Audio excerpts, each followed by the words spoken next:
Welcome to another Peaceful Solution Character Education Program certification course. Everyone can be seated in the auditorium. Welcome all of those of you watching online. So we're going to be continuing in the respect unit tonight. And hopefully everyone by now, since we're going into chapter 3, hopefully everyone by now has their copy. Once again, we always try to remind everybody, if you need a copy of any of the Peaceful Solution books, no matter which one it is, especially if we've already covered the character, the acceptance, the self-control, and now into respect.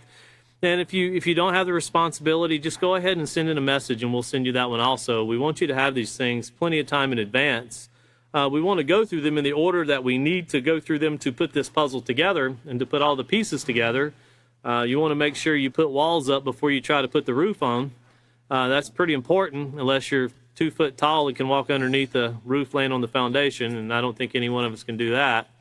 So it's important that we put these things together well. And I know that example sounds silly, but that's how silly it is to try to take the last book and go from the first to the last book and leave out the 3 books in between and think you're going to make common sense out of it. It's just not possible.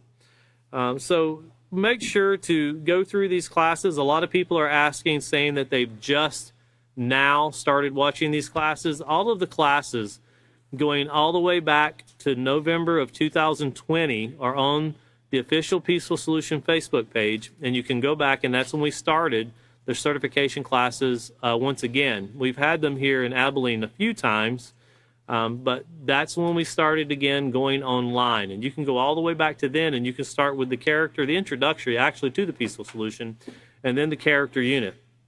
And a lot of people are asking about the kindergarten and the pre-K, and we have classes available in those also that we can work with you in, and they're available in English and Spanish at this time. So if you, I know there were some people asking from El Salvador.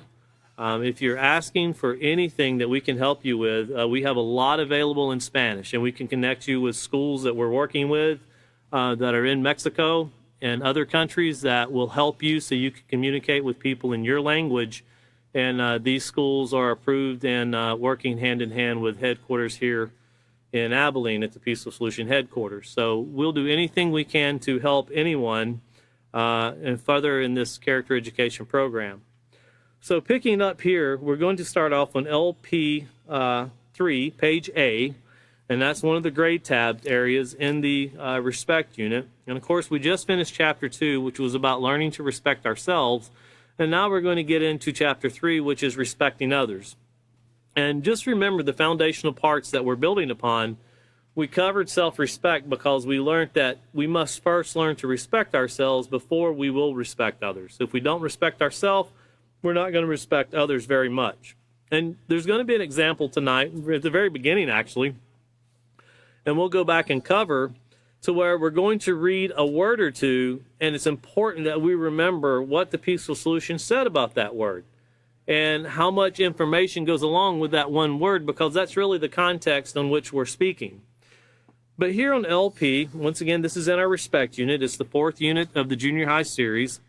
Chapter 3, respect others. And this is note to the teacher. And once again, you'll find it on a grade tab page, and only the teacher's manuals have these. So make sure when you buy a manual, make sure when you buy a book, make sure it's a teacher's edition.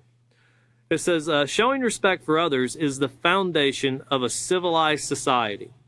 Now, I want you to think about the words that we just read in that one statement and start trying to think about how many times you've heard not just the word respect, but foundation, civilized, and society. And start thinking about, well, what does that mean to me as far as what the Peaceful Solution has taught? Because we'll go through the definition of what it means to be civilized in the lesson plan, so I don't want to get into that right now. But I do want to put up, if we could put up the first slide, I want to recall this back to your memory, and you can put this note in your book. And it was page 105 of the character unit. And of course, if you remember chapter 5, it was the ripple effect, character, society, and the world. And I want to read the page fairly quickly. You can see it there on your screen, but it's page 105, and I have the word society highlighted so you can see how many times it's used just on that one page. And it says our character dictates our behavior and our actions. So it actually it guides us. It's just like a steering wheel on a car. You know, if you're trying to, even a sailboat, you have to work certain things to get it to move the direction you want, but it controls your path. Your character does. Now, you control whether your character is positive or negative, but the results of what you do is going to control your path. Notice it is the foundation. That's our character. And remember that word foundation because it goes in a little bit deeper, because with a character, you have character traits, and we'll discuss that shortly. But it is the foundation by which we interact with others. There are very few activities that we do on a daily basis in which we are not directly interacting with someone. And we're going to get in that tonight because we're talking about respecting others and interacting with people. We do that on a daily basis. Can you recall a day when you did not see or speak to anyone? I don't know that I've ever had a day in my life that I did not see or speak to someone. However, I have talked to people who have been prisoners of war, people that have been into the correctional facilities that have been put in solitary confinement for months on end. And even at that time, the one in solitary confinement said that, yeah, at least someone would come bring you your meal and they'd throw it through the door, but they didn't talk to you. But that meant a lot as far as interaction. But if you ever think about a time that you didn't have anybody, you didn't speak to anyone, very few people will find that they've had time where they didn't interact in one way or another with someone, especially with the technology we have in today's society. But notice it says, it is the same need to belong that compels adults to marry, raise families, and allow people to form neighborhoods and communities. When a group of people live, notice, under a common body of laws, and that's something that's extremely important to get across to your students. When a group of people live under a common body of laws and share common values and interests, they are called a society. Well, they're called a society, and that would be a peaceful society. You can have a body of laws. Seattle had a body of laws when they took over the police departments there and trashed the city. Minneapolis, Minnesota, they had a body of laws there. All of the cities here in the United States, they've all had many different rules that govern. You go over into Palestine and Israel, there's a lot of laws over there, and they're still having chaos. Ukraine has laws, and so does Russia.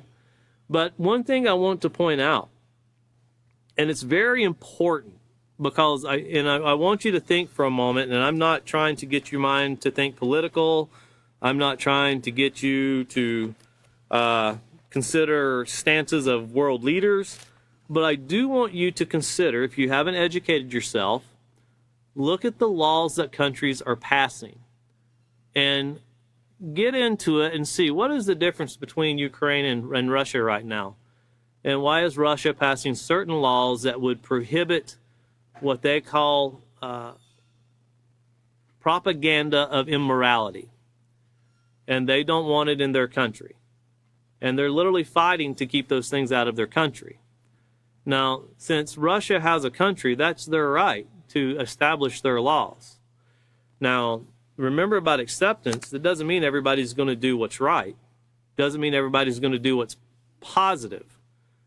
But people do have the right to make choices in their lives.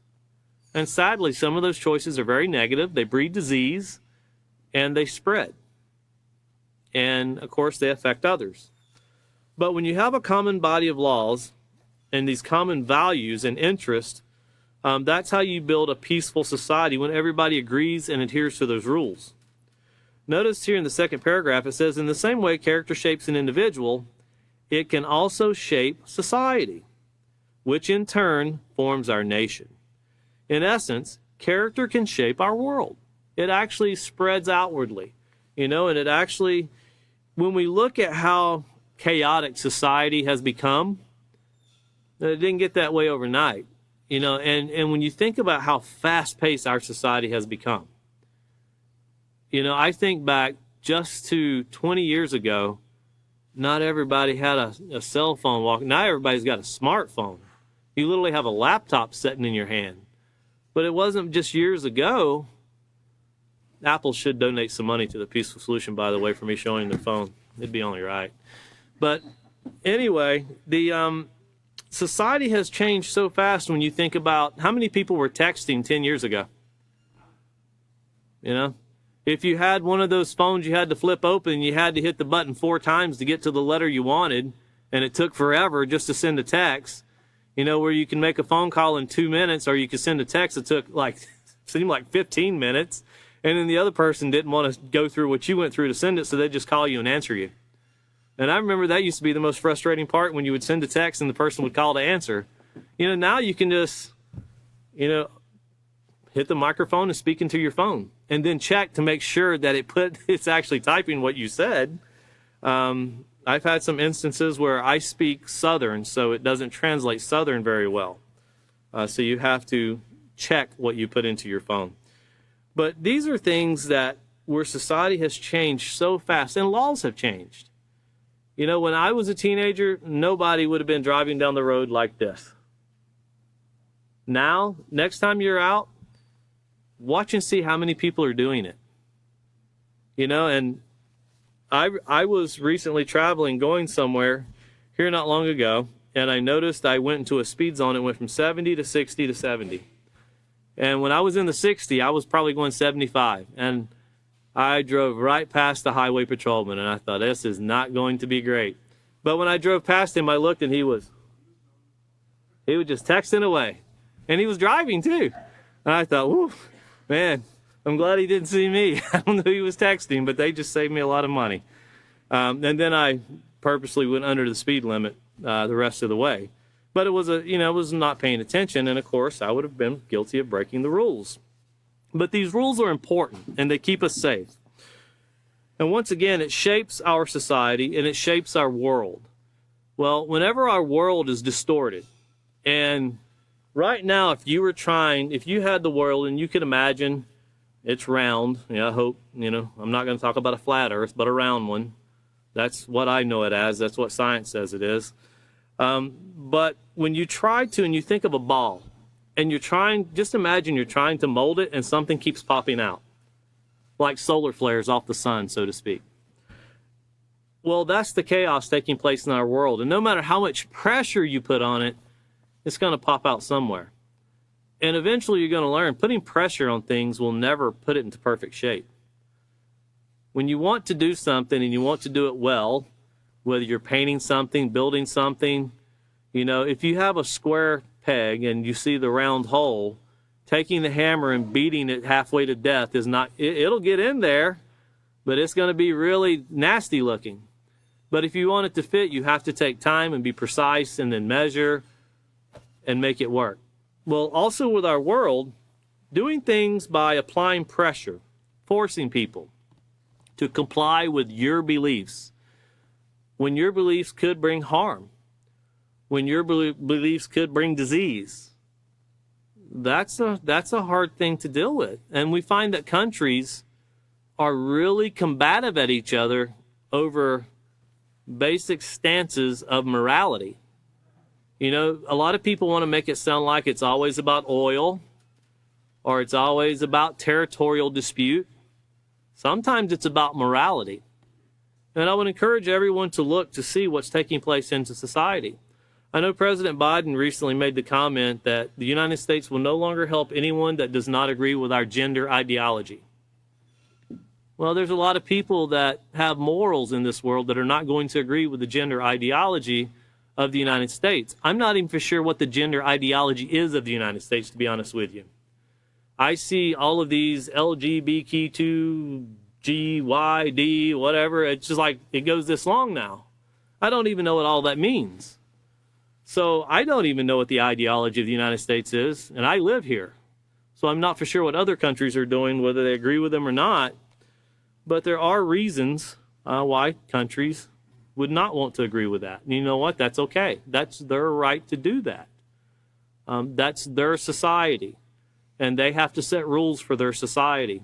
And sometimes people set rules of morality because they can't afford the health costs of when the health starts breaking down of their people, which are poor. Sometimes it's just an investment for a country to try to keep everybody as healthy as possible because the government has to fund these things. And usually if you don't agree with the ideology, you're also facing sanctions. So your country's not putting forth the money that's usually coming for in your GDP. Continuing on here, it says, we live in a society where we need to belong to make us interdependent upon one another. Because we because we rely on and need each other, our behavior affects one another in both positive and negative ways. Our ability to affect each other is like a stone dropped in a pond, causing one ripple after the next, each one larger than the one before. You know, I'm starting to think in our Peaceful Solution books, one of these days, the ripple effect won't talk about a pond anymore. It's going to talk about a nuclear bomb and how it ricocheted out. Because if you notice, these common body of laws that we think are going to bring peace, and we're always talking about them, it's not working in society. And everybody is now talking about the use of nuclear weapons. World leaders, all over the news. It doesn't stop anymore. Everybody's talking about it. But it's one of those deals where you wonder what it will take before people consider this serious. We kind of look back at the 1940s and think, that was so long ago. You know, but the damage still lives within those people in Japan, and it's a horrible thing. But going back here to page 3, and I just wanted to get that about society, what we've covered about society, the foundational part and the civilization part we will cover in the lesson plan as we move forward tonight. But remember the foundation, and remember what we covered in the self-control unit. The self-control is the foundational part of a positive moral character, and we're going to rehearse that some more tonight, so I'll just leave it at that. But this society, we're talking about a peaceful society, and that's when a group of people live, they agree with a common body of rules. And please highlight that, underline it, put a note there, because that's what you're talking about when we're talking about building a peaceful society. Now, these common body of rules, we're talking about rules that have been proven to be part of morality. They bring no harm to yourself, someone else, or the environment. And that's what we read on page 8 of the character unit. We're not talking about rules that are created that bring harm to somebody, or that spread disease to somebody, or that can damage someone's land or agriculture or things like this. We're talking about rules that protect everything and everyone. That's what we're talking about. Back here to LP3A, it says the fact that even complete strangers are required to show basic respect toward each other is an important lesson to teach the youth of today. If respect is required and expected from strangers, how much more must those who are acquainted be respectful of each other? You know, we're going to get into, we might not get into it, William might be covering it. I don't know how far we'll get into this, but think about, you know, in the United States, you can walk down the street and you walk past people and nobody talks to people. Used to be when I was young, when you walk past someone, they would say, hey, have a great day, or, you know, good day is what they would say, or something like that. And I remember that taking place when I was young, that if you were walking in a group of people, nobody really said anything. But if you just encountered one person, they would greet you. And I go to other countries and I notice when I walk down the streets, they always greet you. There's never a time, you know, when someone's coming and it's just you and 2 or 3 people, you know, they're always going to buenos dias. It always takes place. And they will stop and wait for you to reply. You know, so you try to make sure you're respectful, but that's part of their culture. And I remember when we went to Argentina to teach schools down there in 2015, we experienced that, and also in other countries. And I remember the United States being like that at one time. Now, I grew up in North Carolina. I know out here in Texas, everybody waves at everybody driving down the road out in the country. But I know it's changed in the United States now. Now people have their AirPods in, you know, they got their technology going. Nobody recognizes anything. In fact, it's so common, Abilene, on an average, has 2 people a year walk in front of the train tracks with their AirPods on because they don't hear the train. They're in the center of town and they get hit by the train. That's on average 2 every year in Abilene. You know, and that shows how out of touch we've gotten with having just basic conversation, just engaging people. You know, if you only talk to the people you know, well, how do you get to know more people? You live in a very small world. And the reason I say that is the ones you disrespect the most are the ones you get to know the closest. You know, we'll find out the ones that we say that we love the most, the ones that we care about the most, the ones that are the closest to us, and we would not want anybody to hurt, well, we're usually the ones that are the most disrespectful to those people. And that's what society has become, even in our own lives. Now, continuing on, it says, in this chapter, students will gain a deeper appreciation of what it means to respect others and how it can be demonstrated. In other words, how you can put it to use. Steps to respecting diversity. Remember, that's not separating people because of color of skin or nationality or gender. That's accepting people. You know, when it comes to teaching the peaceful solution, that's a job. And it doesn't matter whether you're a man or a woman, a boy or a girl. It doesn't matter whether you're white, black, yellow, green, purple. Your nationality doesn't make a difference. The only barrier that I've ever experienced as the peaceful solution is when someone speaks a language that the other person doesn't speak. That's the only barrier I've ever seen. And we're working very hard to get rid of that one. But as far as identifying with people through all walks of life and in different cultures and environments, the peaceful solution has been proven to be able to fit into all walks of life. And that's what we're talking about with the steps in respecting diversity. You know, how to communicate respectfully. Not just communicate, but communicate respectfully. The authority is to be respected, and the importance of respecting the opposite sex. And of course, you see that a lot in businesses. They have programs and they have classes and they have certain things that they give to their employees from the Human Resource Office to try to keep down sexual harassment and so forth. Continuing on, though, it says, our desire, this is the peaceful solution speaking to the teacher, our desire is to set the foundation so students can recognize the fundamental importance of valuing human life and showing respect to others. Now, remember about valuing human life, and remember what we covered on page 25. We're going to get back to that as we move through the lesson plan. So just remember page 25 of the respect unit. And you can put a note there if you want to. It'll take you back to where we said the greatest thing you can value is human life, or life in general. It didn't say human, value life. This lesson will assist you in establishing that foundation.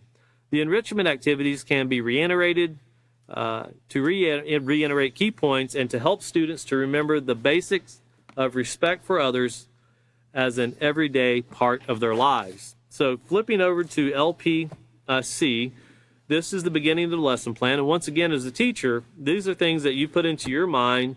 You rehearse it in your mind about the society. You want to have those things in your mind because you want to engage your students. And you want to be able to converse with your students about the things that's been covered thus far. So now we're at the lesson plan, respect others. The purpose and objective is students will learn the importance of showing respect to others, building off the last one, which was learning to respect themselves. Students, the materials that will be needed is the student handbook, which the student handbook, the only difference is they don't have, well, some of them have the answers in the back of the book, but the answers aren't readily available like they are for the teacher, and there's no lesson plans. And there's no note to the teacher. Anything that's a grade tab page is not in the student's workbook. So here's our procedures. The very first one is to review with students the previous lesson. And remember, that's always the first procedure of every chapter, unless you get to chapter 1 of the next unit and then you're reviewing the book before. But we're reviewing chapter 2, and it says, review with students the previous lesson, respect for myself, by asking them the following questions. And the first question you want to ask is, why is it important to show respect to yourself? So why is it important to show respect to yourself? And here you see you'll have the answers italicized that you could be listening for, or you should be listening for. And it says that they will vary, but should include, because life has value, and when you can see the value in life, you will make better choices and avoid risky behavior. You know, it's kind of like when you take care of something because you want it to last. We don't really think about our life like that. You know, we don't really consider that. But if we can put up the next slide, of course, part of this you want to turn back to page, yeah, that's it right there. You want to turn back to page 25, and this is what I was just talking about before. And notice at the very top of the page it says, I am part of the human race. I belong to the most intelligent form on the planet. That can be up for debate sometimes, but we're supposed to be. I am special and unique, and I am worthy of respect. And notice here at the very beginning it says the greatest thing you can value is life. And, you know, you can reference that back to page 6 of the character unit, where we talked about value as something that you deem to be important. We didn't really get into life in the character unit. We did talk about, you know, aesthetic value and things that might be more of importance. You know, there's some things that you can lose, and you might not notice too much, you know. I've got a couple set of AirPods floating around somewhere in the state of Texas. I don't know where they're at, but I'm not very, you know, once I take them out, I tend to not know where I put them. They're supposed to be in my ears, but that doesn't work that way all the time. But there's some things you lose in life and you think, okay, I can live with it. Even though it took a lot of work to buy those things, you still realize, well, there's worse things to lose. Because imagine if you lose a loved one, a mom, a dad, a brother, a sister, a child. You know, you start thinking about that. That's pretty dramatic. That's pretty hard. You know, and those are things you can't go to your local store and buy another one. Those are things that we kind of take for granted. And I'm not just talking about someone dying either. I'm talking about through not being respectful, not using the peaceful solution, where you could actually drive someone from your life to the point they don't want to be around you anymore. You know, when you think about how that takes place, we really don't understand sometimes that relationships are like, you know, they have bridges, and they're supposed to be two-way.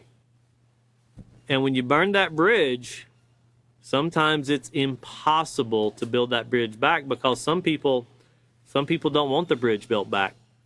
You know, if you can imagine someone kicking you in the side, and then it hurts so bad, you just ask them to stop, and they still kick you in the side. And then one day they come to realize how much they've hurt you, and they say, oh, I'm sorry. It's, well, I don't want to be kicked in the side anymore. I'm sorry. I'm gone. You know, and sadly that takes place. But now who does that affect? Imagine when a mom and a dad get to where they physically and verbally abuse either one or both, and then they separate. And then the children are left trying to figure out why. Why is all this changing? Why is all this taking place? Think about the confusion that puts into the minds of people. And we're supposed to be teaching value to them. We're supposed to be teaching that you're supposed to honor these things and respect these things and see them as very important. Well, you know, you can look on the news and it seems like relationships are like ice cream. Somebody gets a different flavor every week, but it's not supposed to be that way. It's not supposed to be that way at all. And you can teach your child a lot of disrespect by allowing them to view what takes place on the Hollywood scale, so to speak, where respect for human life is really not appreciated. But continuing on page 25, it says, when you value your own life, that's you, you have respect for yourself. You have respect. Having self-respect will enable you to handle life's challenges in a positive way and avoid making choices that could have a negative impact on your life. So we're talking about, remember, we were talking about just ourselves. We were individualizing this, not talking about anyone else. We're literally just looking into the mirror. If you remember there in the very important person section of the character unit where we talked about, we had the mirror section, and we talked about how to form a habit. I think it's on like page 67. It's somewhere in that area. I didn't write it down, and I'm thinking I know it's in around that area. It might be page 67. But of course, it's very important because before we start looking at others, we should examine ourselves thoroughly. You know, it doesn't make sense to start, you know, someone's yelling at somebody and being disrespectful. It doesn't make sense to you start yelling at that person on how they shouldn't be yelling at this person. But you'll see that in society. You know, you shouldn't call that man a stupid idiot. Are you stupid or something? You know, and these things, when you look at it, it's like, so that's what I look like when I do that too, huh? I really look that bad. Well, we do. And if we could see ourselves on camera, if somebody could record it and show us back what we look like when we do things like that, we would realize, man, we look pretty ignorant at times. But that's part of, I'm not saying it's okay, but when you identify it as being wrong and you change it, you work to get it out of your life, that's the peaceful solution working within the application of it working within your life. But continuing on, it says, developing self-respect is much like a muscle that grows stronger from regular exercise. So using it every day, taking every day on a day-to-day basis, not overwhelming yourself, but realizing every day has its own challenges. Don't worry about what tomorrow brings, but do try to fix what you did the day before that you broke. If you broke something the day before, work at fixing it. And if we do that, you know, we'll never burn bridges with people to the point that we won't be able to engage them in conversation, work with them keep relationships going. Because you can think, it's always amazed me when you see on the news and you see, couples separated after 35 years. It's like, how are you together for 35 years and all of a sudden you decide you're going your separate ways? You done spent half your life together. You thought you would have figured that out, 33 years ago. But life changes, society changes, expectations change of people. And sometimes we put very unfair expectations on people. But all of these things need to go together when you're talking to the students, making better choices, avoiding these risk-taking behaviors. And then that goes in back here to page LPC, page C. What are some ways you can respect yourself? And of course, that still ties in with why is it important to respect yourself? And of course, you notice here some of the answers should include caring for yourself physically, focusing on positive thoughts and attitudes. Remember, being optimistic. Replacing negative thoughts and avoid risky behavior. Well, what's a risky behavior? Well, it's something that has the ability to harm you. Everybody tries to identify, well, this is a risky behavior. If you want just a very narrow definition, it's anything that could cause you bodily harm or death.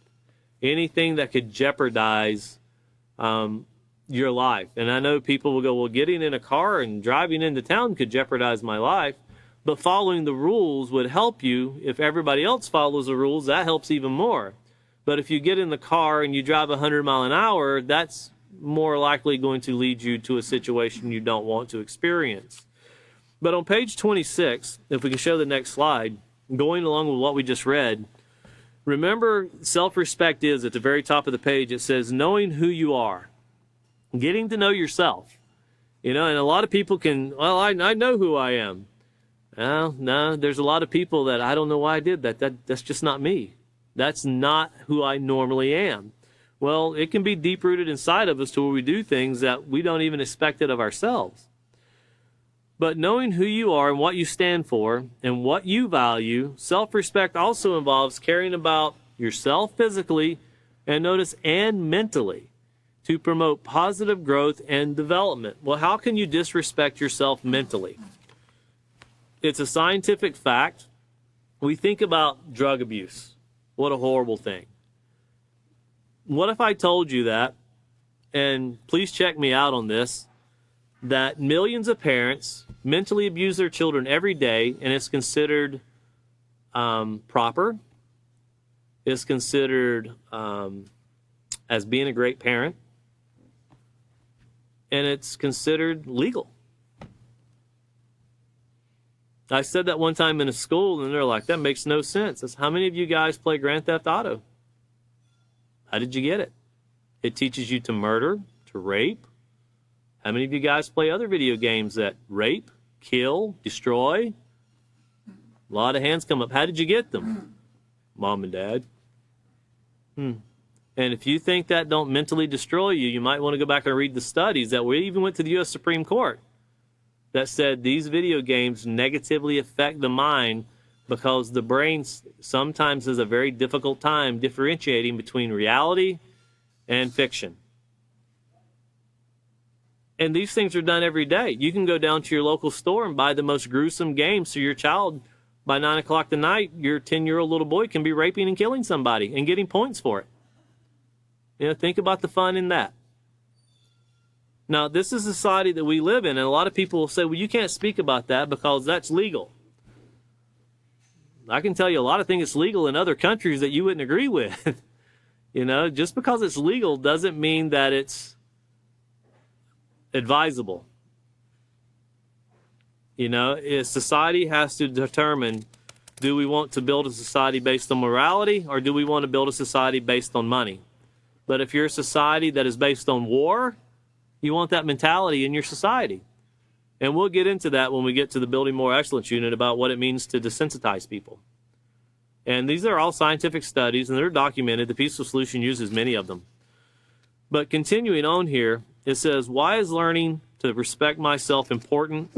Well, it says the ability to respect yourself is important for your growth and development. So if you're disrespecting yourself, what is that doing? It's hindering your growth, and it's hindering your development. Without self-respect, you could be prone to make choices that can have negative consequences. Many of these choices will come from a need to fit in with friends in order to feel a sense of belonging. And of course, that's where we talk about the conformity and the peer pressure.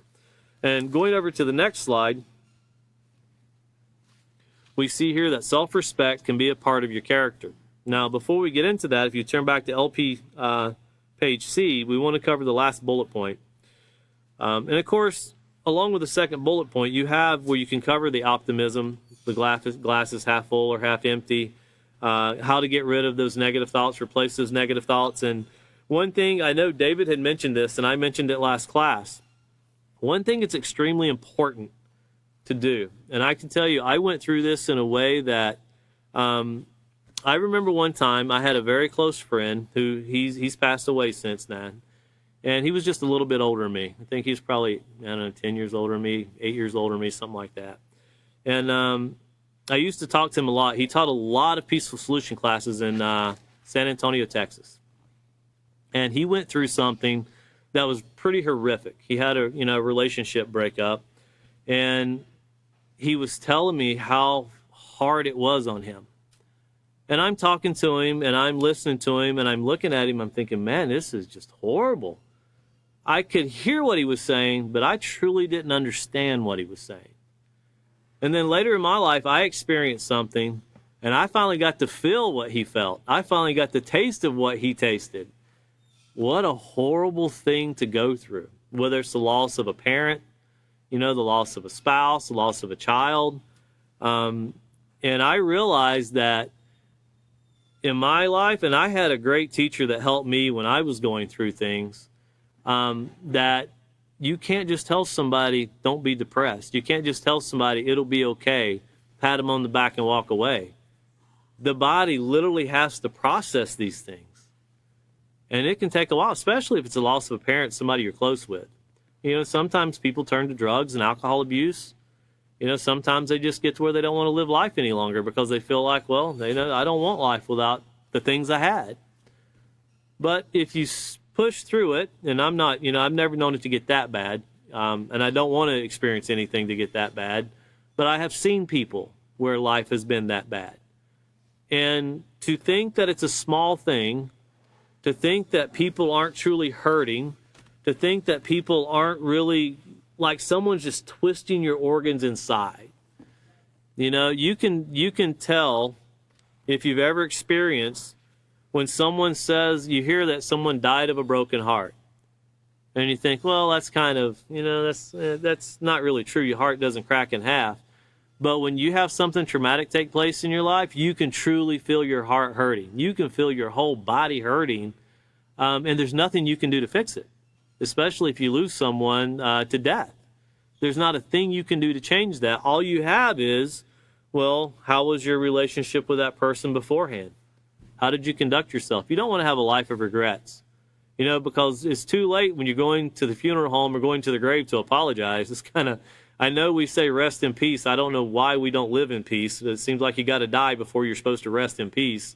We should start a new thing saying live in peace, but we don't do that. And in society, we always want to, oh, they're dying. I got to get to their bedside before so I can apologize to them.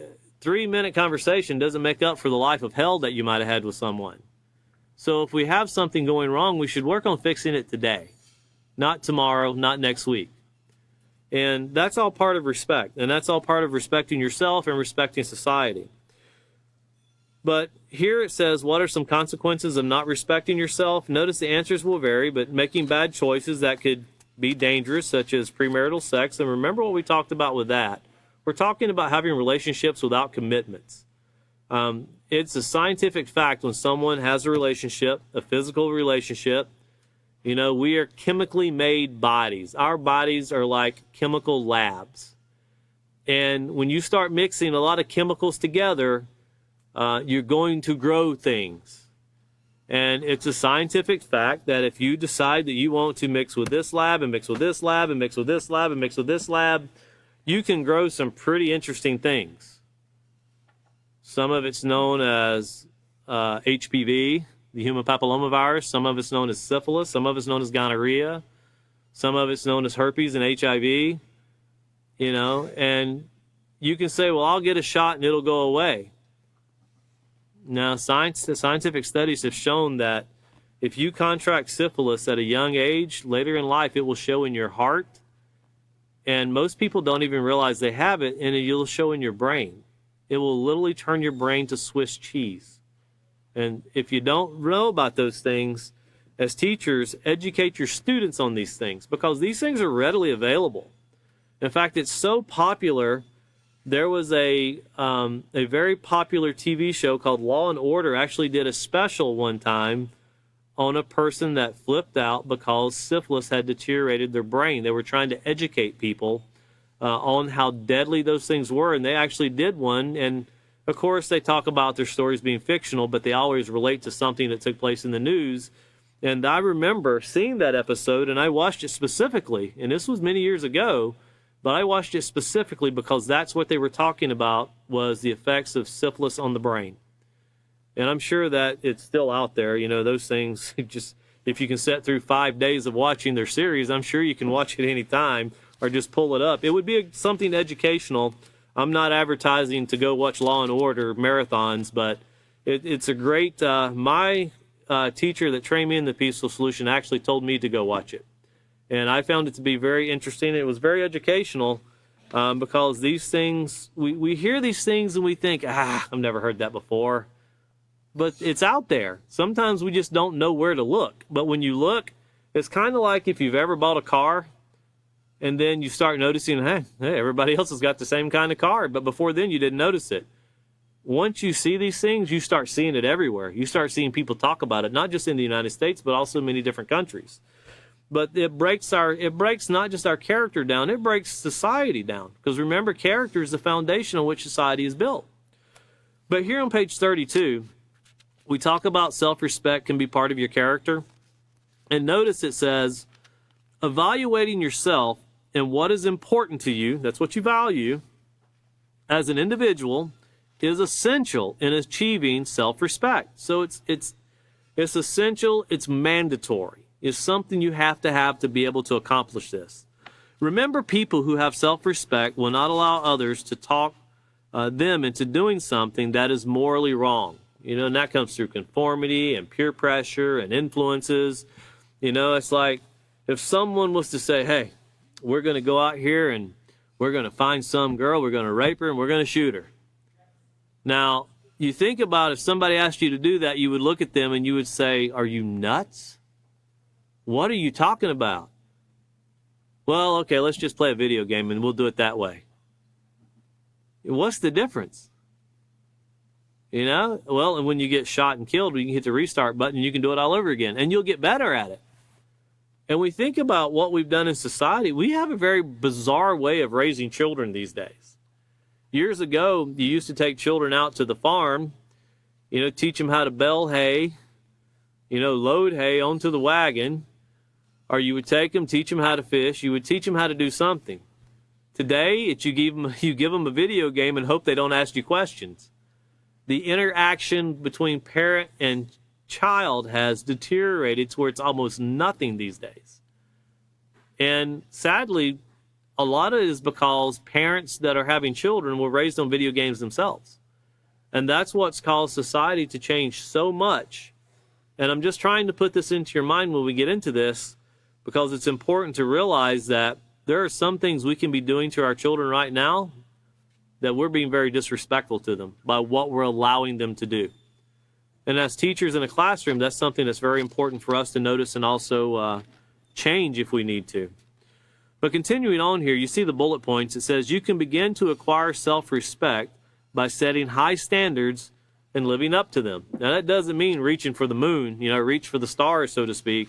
Set realistic goals. Notice it says moral standards includes not cheating, lying, or stealing, being honest and fair with others, being honest and fair with yourself. For example, if someone asks you to do something you know is wrong or you do not feel comfortable doing, then be honest by first admitting to yourself, then to your friend that you do not agree with his or her suggestion. Stand up for what is positive and morally correct. And that's not always the easiest thing to do. I can tell you when you teach the Peaceful Solution and Video gamers are not a huge fan of the peaceful solution. Military is not a huge fan of the peaceful solution. We have vehicles that have stop all wars, all over them. And I've driven those onto military bases before, and I did not get pleasant looks at me because that's pretty much putting people out of a job. Why do we have military, and why do we have all the things that we have? Well, if we didn't bully people, and we didn't aggravate each other, and we didn't go stealing people's oil and stealing people's lands, we probably wouldn't have to worry about, things. And then we've proven to ourselves that trillions of dollars in defense doesn't keep immigrants from walking across a river. We were just invaded here, and we're still being invaded here in the United States. I use the term invaded because that's what they say. And you notice none of that military equipment helps. People come, they come. And they just disperse them throughout the United States. So what are we doing things to make life better for people? And why are people coming here to begin with? I know people in the United States that can't stand to be in the United States. But there's people that would give their life to come here. Why? Why is this deemed to be so much better? Well, one, because it's considered safer. That's one thing. And the United States is much safer than a lot of places I've been before. Moving on here, it says, you demonstrate self-respect by being humble and seeking ways to improve yourself. Self-respect means accepting that you do not know everything. And that can be a challenge for us. But we do have to accept that fact that we don't know everything. This is a healthy attitude that will enable you to continue learning new things about yourself, others, and the world around you. A humble person is also willing to accept being wrong and learn from his or her mistakes. So respect yourself enough to remain humble and teachable. So remember, whenever you're going through something and you do something that's wrong and you don't accept the fact that you did it wrong, or you're never wrong, you're just always right and you always know everything, that's disrespect to yourself. You don't have self-respect when you're doing that. You're disrespecting yourself. And then continuing over to page 33, remember, a penny for your thoughts. And we continue on with the bullet points here. It says, another aspect of developing self-respect is to be aware of your thoughts. Know what you're doing. That helps eliminate impulsive thinking. Part of being aware of your thoughts, have you ever been in a situation to where you don't really know what's going on, but by the end of the day, you've created this whole story in your mind about what you think is going on, and it can really irritate you. You can drive yourself mad with this story that you created in your mind just to find out when you hear the truth that none of it is real. You just created this huge drama in your mind that you could have probably made millions of dollars of if you put it in Hollywood, because Hollywood likes drama and no solution. That's what brings part 2 and part 3 about. But reality and solving problems, people don't really enjoy those. They want the results of it, but they don't want to actually put forth the effort of it. Everybody wants the positive results, but very few people want to put forth the effort. And also on page 33, the very last bullet point is negative thoughts will lead to negative talk or self-criticism. And when you're beating yourself up, when you're running yourself in the ground, if you can't see anything positive about yourself, there's nothing wrong with critiquing yourself. There's nothing wrong with looking and knowing that you need to change. All of us should be able to look into the mirror. All of us should be able to sit at the end of a day. I know many people that have the habit, and it's proven to work. It's proven to be very, very healthy, that at the end of the week, they'll examine how their week went. And they'll find someone to talk about where they fell short. And just talking about those things and getting it off their chest helps reset their mind for learning, and also helps them continue into the next week. And it's shown to help. Always talking to somebody. If you wait months, sometimes it overwhelms you so much, you don't know how to deal with it. And if you never talk to anybody about these things, it's like you self-implode. So finding somebody trusted you can talk to about these things, and everybody needs to do it. If you mess up, talk to someone about it. Talk to someone and see how you can fix it. If you broke something, well, many times it's repairable. Sometimes we break things, there's nothing you can do to repair it. And that's the hard part. But you know what? If you do that, you still have to process it. You can't just give up. You still have to go through the steps that's needed to bring it back to close as you can without having what was first there. But looking here back to LP 3, page C, we're going to get into the lesson plan itself. we'll get into the very beginning of the note to the student. It says, tell students that they will explore several ways they can show respect for others. And they will also learn that respect is the foundation of all positive interaction. So note that respect is the foundation of all positive interaction. So therefore, disrespect would be the foundation of all negative interaction. So if you have negative interaction taking place, there's some form of disrespect involved. And it doesn't mean that both people are being disrespectful. It's at least one person. And then I want to put up this is the last slide for tonight, the last slide from the self-control unit, page 4. And we went back and we covered this many, many times when we talked about what is self-control. And notice once again, it was controlling, that is guiding or directing what you think, because thoughts lead to feelings. Controlling what you feel, because feelings lead to actions. And controlling how you behave, because decisions lead to actions which lead to rewards or consequences. And then, of course, you should have this in your self-control unit, underlined, circled, square box, whatever you want to put around it. But remember, self-control is the foundation of moral behavior. So now we're tying in that respect is the foundation of positive interaction. And to be respectful, you must have what first? Self-control. You have to control yourself. Even when you're being disrespected, you still have to be respectful to others. And that's what we're going to get into. Well, the self-control is the foundation of moral behavior. When you practice self-control, that means we put it to work every day in our lives. Every day in our life. Remember, value, imitate, practice. That helps form a habit. We learned that in the character unit. So when you do this, self-control, when you practice self-control, you stop and carefully consider whether your thoughts and feelings will lead to actions that are morally correct and in your best interest. Now we individualize that, and that's part of showing self-respect. You're thinking, is it in your best interest? And sometimes you have to consider, is it in the best interest of a family, a group of people, a society? But, you also have to think about yourself first. And I'm not saying that you should only consider yourself, but if it's going to affect you negatively, that ends it right there. You shouldn't continue forward. And if you consider, well, it won't harm me, then will it harm someone else? And if it will, it should stop there. And then if you go even forward, well, it won't harm me, it won't harm this person, but what will it do to the environment or society? Well, if it's going to harm somebody, then it stops. But if you can go through all of those steps and it brings harm to no one, not yourself, not someone else, not the environment, then you start seeing, okay, so none of these things are going to hurt anybody. I'm not bringing harm. I'm not doing anything immoral, so therefore this should be acceptable. And that's really how we process things. And of course, we can do that. The more we're used to doing it, we can do it. But sometimes you really got to sit down and think about it. Sometimes you can have a group of teachers together and you can present ideas and somebody will say, I need time to think about this, to contemplate it. That's a sign of a great teacher, that they want to actually consider, my mind's not totally wrapped around this and I need to get it wrapped around it before I commit to something. That's a sign of someone that's really trying to be respectful to all areas. And there's nothing wrong with that.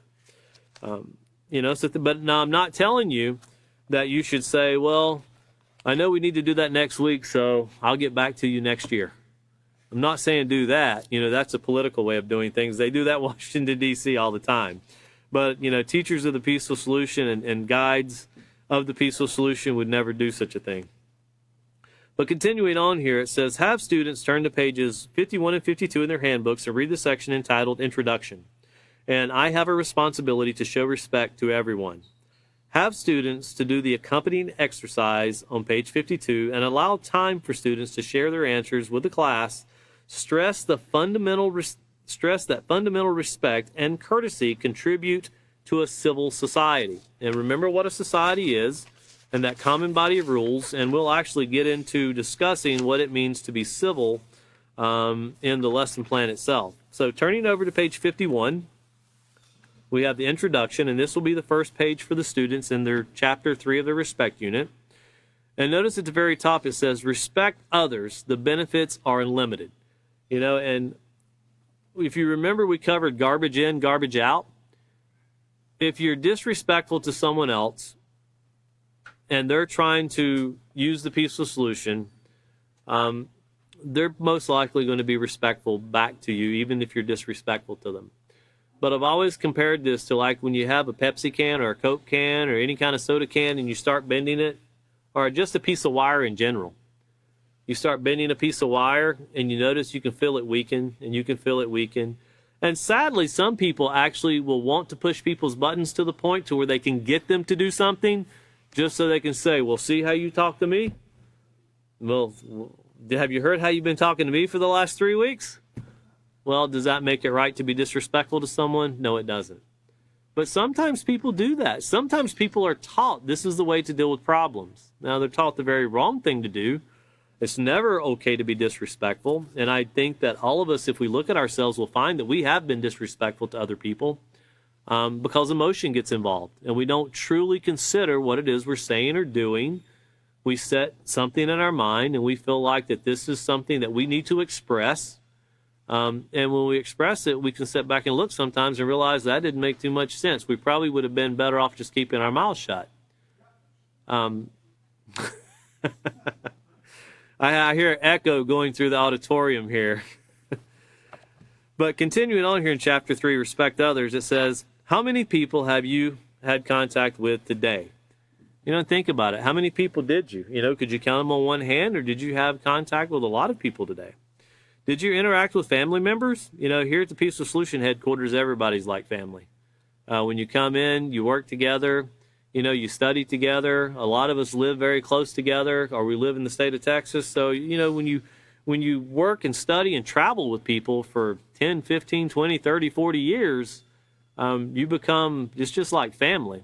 It literally is like someone that you don't need a DNA test to say they're your family. It's when you have the same common goals, society can become a huge family. I remember that when I was growing up, the secret ingredient to world peace was everybody should drink Coca-Cola. And that was the commercial on TV. And when I was a child, I was convinced that a bottle of Coke was going to bring peace to the world.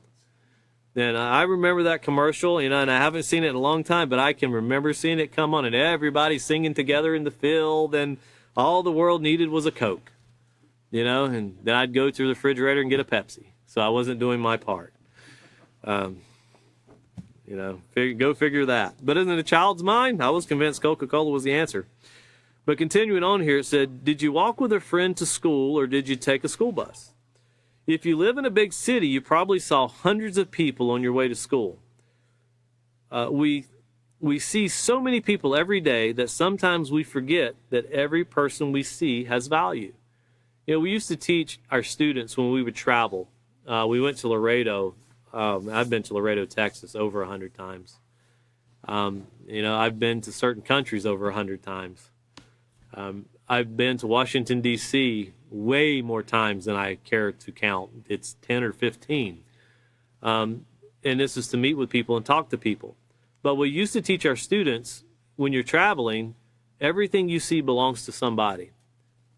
Even if you don't know who it belongs to, it still belongs to somebody. And if you wanted to use it, if you wanted to, we used to drive motorhomes. If you wanted to pull your motorhome over on the side of the road in somebody's yard, you need to know, is this state? Is this something you have permission to do because the state owns it? Do they provide this to you? Or if you broke down and you're at somebody's driveway, should you let somebody know, hey, I'm down here on your property and this is why? Well, that's just being courteous. Because if someone was parked at the end of my driveway, I'd kind of want to know why they're at the end of my driveway, especially if there's like 10 people come pulling out of a motorhome.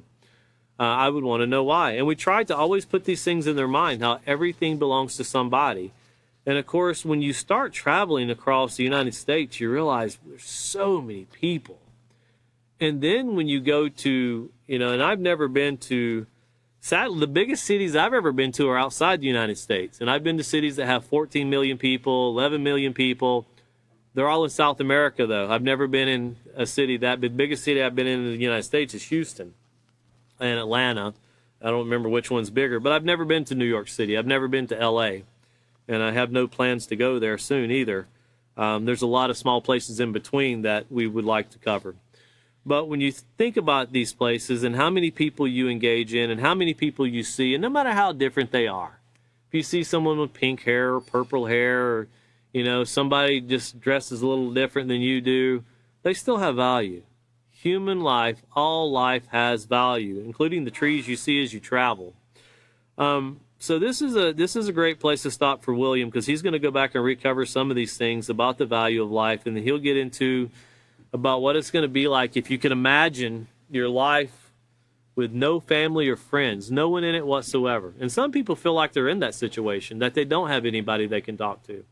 When people are in that situation, remember, they still have value also, and they, like us, need help. And you can look at a person and think, man, all they got to do is just get past it.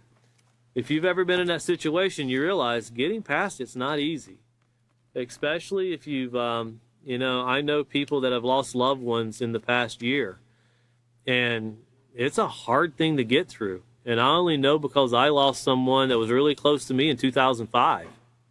It's a very difficult thing. Someone asked me, how did you get over it? And the answer is you don't. You learn to live with it. You don't get over it. It's just part of life, and it's not a great part of life. It's not a part of life you enjoy, but it's a part of life you can't stop or change. You try to make it the best you can as long as you can, and that's what the Peaceful Solution is all about. So we're going to stop at this point here on page 51. Our next class will be March the 1st at 5:30, so that's this coming Wednesday, and our teacher will be William. So thank you again for joining us.